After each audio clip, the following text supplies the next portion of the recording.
Hello, welcome to our channel Contemporary Literary Review India. In this video, I am going to talk about two books, Valli and Don't Ask the River Her Name by the author Sheela Tomy. Sheela Tomy is a novelist and short story writer hailing from Wayanad. Valli, her debut novel, was awarded the renowned Cherukad Award for Malayalam Literature in 2021. The English translation of Valli by Dr Jayasree bagged the Abdulla Memorial Translation Award in 2023. Valli was also shortlisted for the 2023 National Translation Award from the American Literary Translators Association, the JCB Prize for Literature, the Atta Galatta-BLF Book Prize, and the GreenLitFest Honor Books Award 2023. Valli also bagged the Book of the Year Award for translation by the Federation of Indian Chambers of Commerce and Industry in 2023. She has been residing in the Middle East for more than 2 decades now. She has a postgraduate degree in journalism and mass communication and has contributed as a lyricist, scriptwriter for radios, and a presenter of literary reviews. Sheela's articles on contemporary issues have been widely published in various media platforms. Don't Ask the River Her Name is her newest work. This book has been awarded the Muthu Kulam Parvati Amma Literary Prize and the Maniyur Balan Novel Award in 2024. Before I move ahead, please subscribe to our channel and press the bell icon to receive notification about the new authors interviews and updates on recent book reviews. Welcome, Miss Sheela Tomy. How are you? I'm good, Khushit. Thank you. Okay. So, would you please introduce yourself to our audience? I'm Sheela Tomy. I am a short story writer and novelist from Kerala, the southern part of India. I am hailing from Wayanad, the northern part of Kerala. I've been staying abroad for more than 2 decades. Oh, great. Okay. So, how your journey began into writing? Because if you had been there abroad, then Miss, what encouraged you actually? Actually, I have been writing since my childhood. Like I have been writing poems, short stories, articles, and my articles on contemporary issues got published in different media. But I've been into writing seriously only recently. Writing was my passion, but I took it seriously recently only, and I have published 3 books by now. Valli is my debut novel, and the second novel in Malayalam, it's Aa Nadiyodu Peru Chodikkaruthu, that is Do Not Ask the River Her Name, and there is a short story collection as well, Melchior's Book of Floods. Okay, so And nice. as you know, my debut work, Valli, got so many recognitions in Malayalam, as well as both of the novels got translated into English, and Valli has been shortlisted for many prestigious prizes like JCB Award of Literature and ALTA, American Literary Translators Association shortlist, and so on. So nice, so nice. That's great. Okay, so can you share some insights from your recent book, which is novel, like Don't Ask the River Her Name? The very title of the book is coming from Mahmoud Darwish's poem, The Passport. Do not ask the trees her name. As you know, as everyone knows, Mahmoud Darwish is a symbol of Palestinian struggle and a cultural symbol of Palestine. And I have been writing, after writing my first novel, Valli, about my homeland, about my people, about, their struggles, everything. I have been writing about Malayali women who traveled across the sea in search of job. In Malayalam fiction, there are a lot of works depicting the struggles of men who traveled across the sea for supporting their homes, but nothing much written over women journeys. So I thought of depicting our journeys across the sea, and I started writing about a nurse, a Malayali nurse, Ruth. She traveled to Dubai, Saudi, and finally to Jerusalem. She had undergone so many trials and tribulations, and I wanted to write about the struggles, the persistence, everything, which is the history of Malayali women journey across the world. Actually, the journey of Malayali women for survival has started even before independence, like even before 1950. We have, we can see in the history of Malayali women, they have traveled to Singapore, they have traveled to US and Europe, and after that to Gulf to support their families. And while I was writing about Ruth, I heard a story of my colleague. I have been working there in Middle East that time, and I heard the story of my colleague, my Palestinian colleague. She told me about her childhood in refugee camps. She told me about her life, about war, about her homeland, hometown, destroyed by missiles, and she lost everything. She lost her dear and near ones. And that time, I was thinking about the refugees or the people who lost their land, who has no land to go back, and they have nothing, left for in their homeland. There is no one to wait for them at their homeland. And the entire focus of my writing shifted to the struggles of the Palestinian people.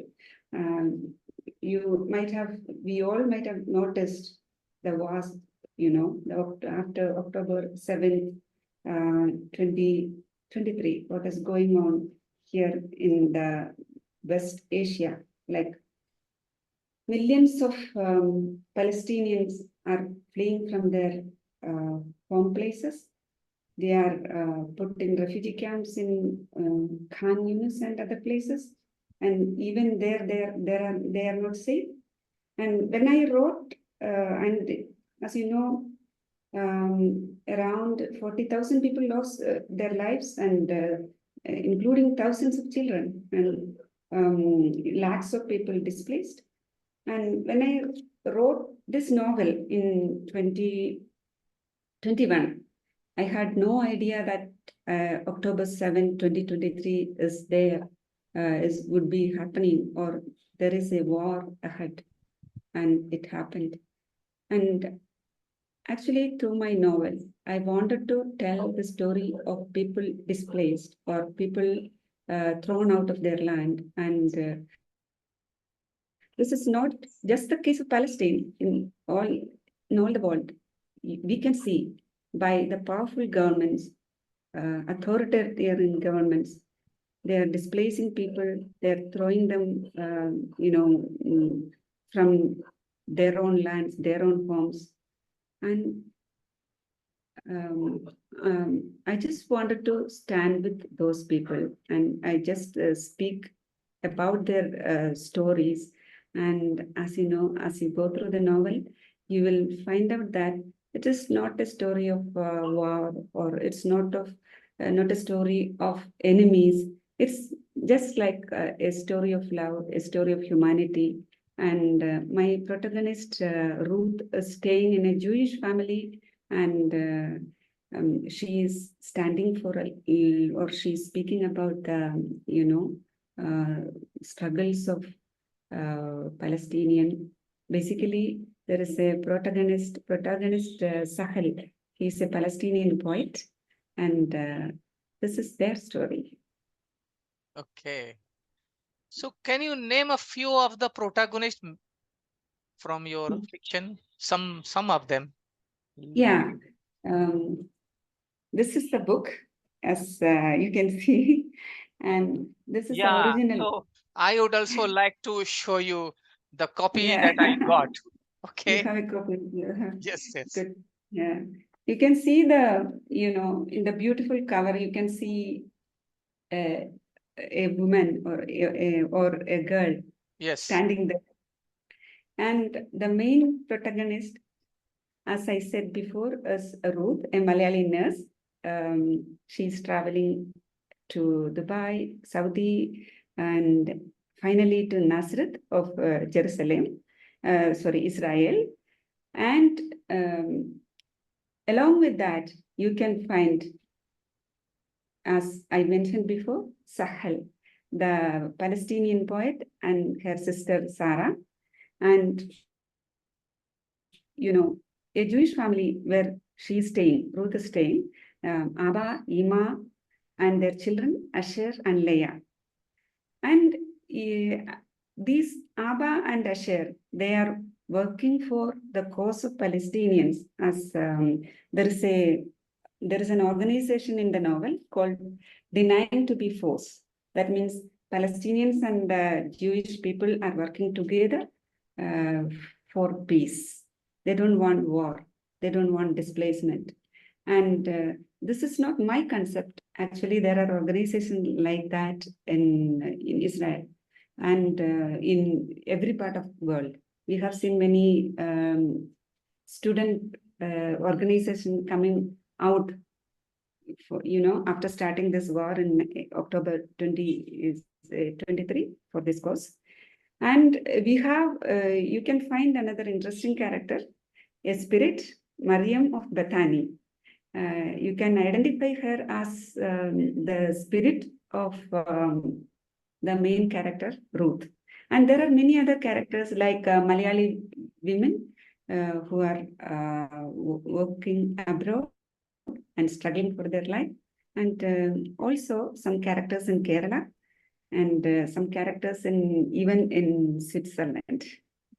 Okay. Okay. That's great. Okay. So as you underline one important factor, like people on the ground actually prefer to live peacefully, right? Whatever Yeah, their yeah. religion or belief may Mm, be. But mm. how it happens that governments are fighting or they are running their own narrative, which is quite different from the real people on the ground? Because I have heard about such things many times. Okay, I have Yeah. interviewed one novelist, Jewish novelist from Israel. Nora, right? Nora Right, right. Gold. Yes, yes. I have seen that interview. Yeah, Okay. So she's she was fantastic. narrating exactly the similar things. Okay. Mm-hmm. So what is I, your I take on that? I think all the people want space. All the people wants to live in peace, and they want love, right? But all these struggles in the name of religion or in the name of territory are meaningless. All the authoritarian governments are doing this only, I think, to establish, their predominance and for, of course, for their control over the territory or uh, people the governments want to utilize the minority people, for their well-being or for their progress. This is nothing to do with the real people who are suffering and who actually wants to live in peace or live in love. True, true. Correct. Okay, so nice. So, okay. So can you just give me a glimpse, like what makes this story exciting? I don't say that this story is exciting. Rather than I would say that it's something like I want to give meanings for the struggles of people, and I want to tell the world, as we said earlier, it's not war that we need; it's peace that we all are looking for.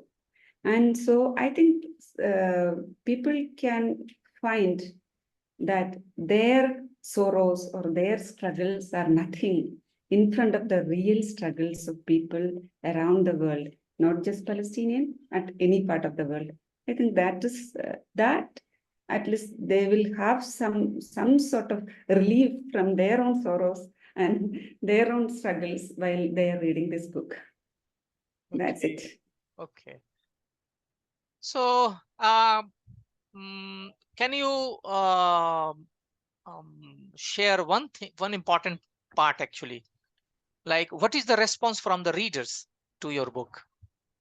Yeah, actually, the Malayalam book has been published. It was published in 2022, and by this time, 1.5 years, I got tremendous responses, like exciting responses. Like some of them are saying that their misunderstanding about the Israel-Palestine issue has been washed away. Like that is, that is something important. Like with a small fiction, a novel, which if I can throw a little light into the dark side of some issue, I think that's exciting. And some other people told me that they love the poetic language of the novel and the poetry inside it. That's an encouragement for me as a writer. And some people told me that they could travel through the streets of Jerusalem that they have never ever visited. That is really exciting because I also even never have been there. But for this work I have done a lot of research, like visiting through the places, through travel blogs, through the works of thinkers, fiction writers, non-fiction writers, to understand thoroughly the history, culture, geography, and everything of that specific place, that Arab world or the West Asian politics, everything. So I think the response are quite exciting. Okay, okay, that's encouraging. Now, just you have And written some. Mm, Kuchit, more than that, I should say that I got a vibrant translator of for this novel. Ministry is so now the novel is there ready for reading for all the readers all over the world and in India. true, true. So I have started getting comments from other Indian states as well now. Okay, okay, that's big achievement actually. Thanks.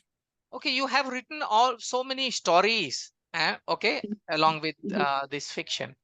So, what Mhm. topics generally you pick up for stories? Yeah, actually, I told you before that writing is my passion, and I was doing it just for my pleasure. Like when I complete a story, I will get some sort of happiness and some sort of, I have achieved something. That feeling I will get. Mhm. But I can't write something, if someone say, write a story about this topic. Something should touch my heart and I should feel that I should write about this. And my novel, Valli, as I said before, is about my homeland, Wayanad. Yeah, I think all over India now, all the people know about Wayanad because of the great disaster that Yes, yes. happened last week. You know, hundreds of people lost their lives, and lost their beloveds, lost their everything, And that novel, the first novel, my debut work, I wanted to dedicate for my, for my homeland, for the people who made me, who I am today. So that was out of my love for the people who inspired me or who made me, or my love for my homeland. And the second, and there also I selected not the elite. I'm coming from a village, and I wanted to reflect the stories of the untold stories of the ordinary people over there. So usually I'm picking subjects like that only, something which has to be told to the world and which is not told as such. And in the second novel, I told you that I picked the subject of women, and finally it turned to be a story of the people displaced from their homeland. And even in the short stories, I take subjects of love, subjects of friendship, and even subjects of relationships, and also subjects related with nature. I am very much interested in speaking about nature because I am coming from a very beautiful, place, Wayanad. And rather than, more than that, I think environment is something which is to be talked more and more today because our nature is exploited for our greed, and we are getting the rewards for that, as you see. True, true. And of course, I write more about women. I think my characters are basically more women-centered character. Okay, so in this book, Don't Ask the River Her Name. So have you mentioned any river or what? Actually, this, the river, as you see, you can see this woman is flowing like a river. You can see this as a river of love and a river of peace, or someone was mentioning that this is a river of blood because of that war. And of course, the river Jordan is mentioned there because, the story evolves around Israel and Palestine, where the Jordan River is dividing Jordan from the Holy Land Israel. And as you know, the Murid Barghouti, the Palestinian poet, he has written about his return to his homeland, Ramallah. And there you can see how unfortunate he was. For 30 years. He could not cross the Jordan River to reach his homeland.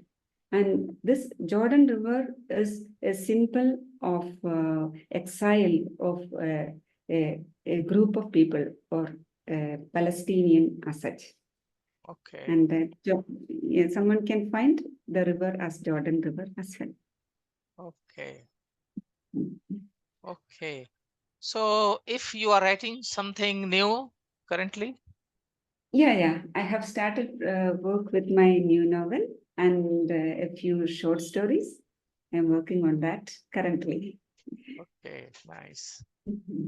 I wish you all success and wish that this book becomes something big, becomes Thank you. best Thank you so national much, Kushit. bestseller, something like that.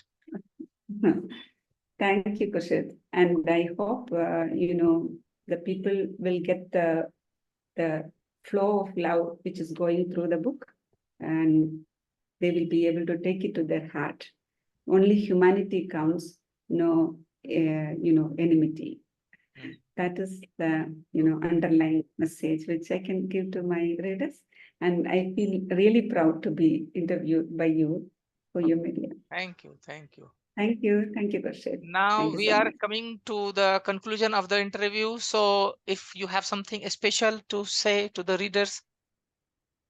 Yeah, for the readers, I think nothing special. As I have mentioned, we should all have to stand for humanity only. There is no meaning in the differences of religion and differences of boundary of states or countries, and love is the main thing which binds us together. And so, Thanks for sharing your insightful views and insight from your book. Thanks a lot. thank you. Thank you, Gurshid. Bye.